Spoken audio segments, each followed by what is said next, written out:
Olá, eu sou Bruno Feldens, professor de Física. Nessa aula nós resolveremos uma bateria de exercícios sobre estudo dos gases.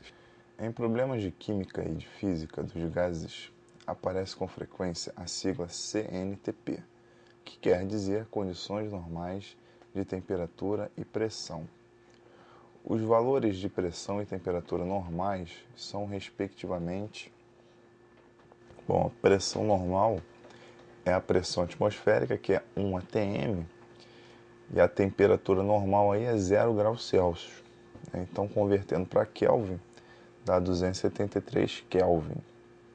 Então, a opção correta é a letra D. A próxima questão diz assim: certa massa de gás ideal sofre uma transformação isobárica, na qual sua temperatura absoluta é reduzida à metade.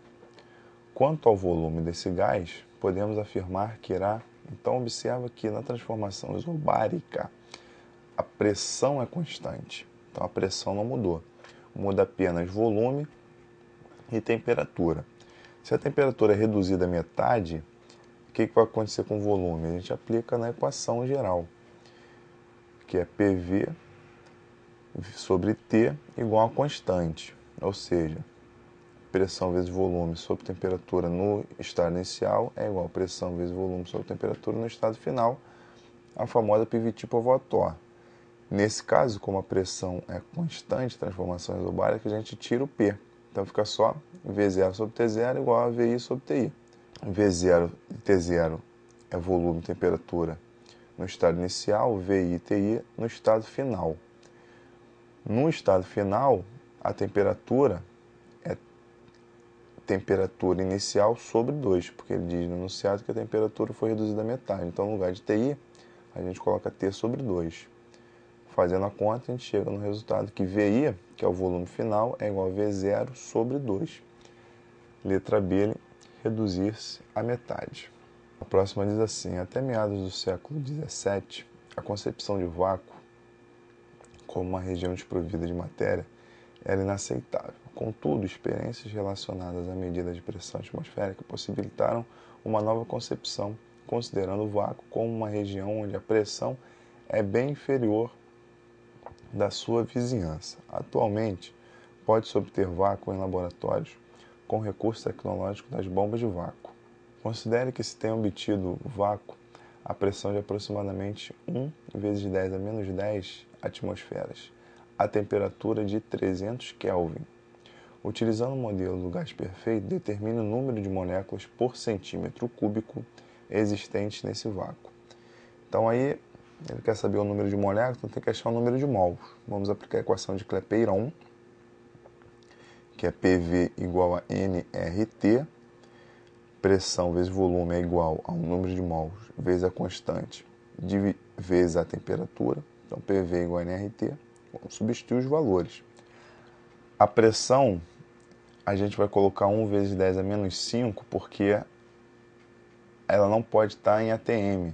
A gente tem que passar ela para Newton por metro quadrado. Então, a gente vai pegar a pressão em atm e multiplicar por 10 a 5. Então, 10 a menos 10 vezes 10 elevado a 5 dá 10 a menos 5. Por isso que a pressão é igual a 1 vezes 10 a menos 5.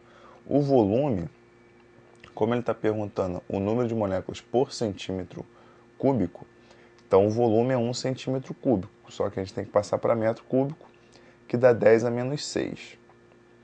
Isso é igual ao número de mols, que é N, vezes o R, que no próprio enunciado ele dá, que é 8,31, e a temperatura é 300. Fazendo essa conta, a gente chega no valor de N igual a 1 vezes 10 a menos 11 dividido por 2.493. Quando faz essa conta aí, 1 dividido por 2.493 dá o resultado aproximado de 4 vezes 10 a menos 15. Então, isso é o número de mols.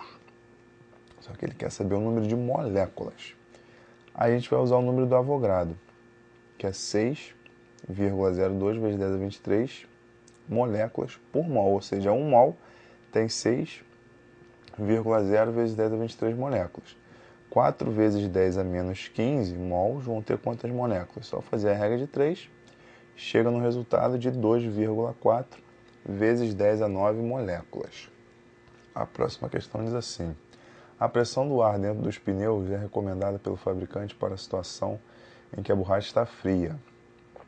Quando o carro é posto em movimento, os pneus aquecem e a pressão interna varia e o volume do pneu tem alteração desprezível.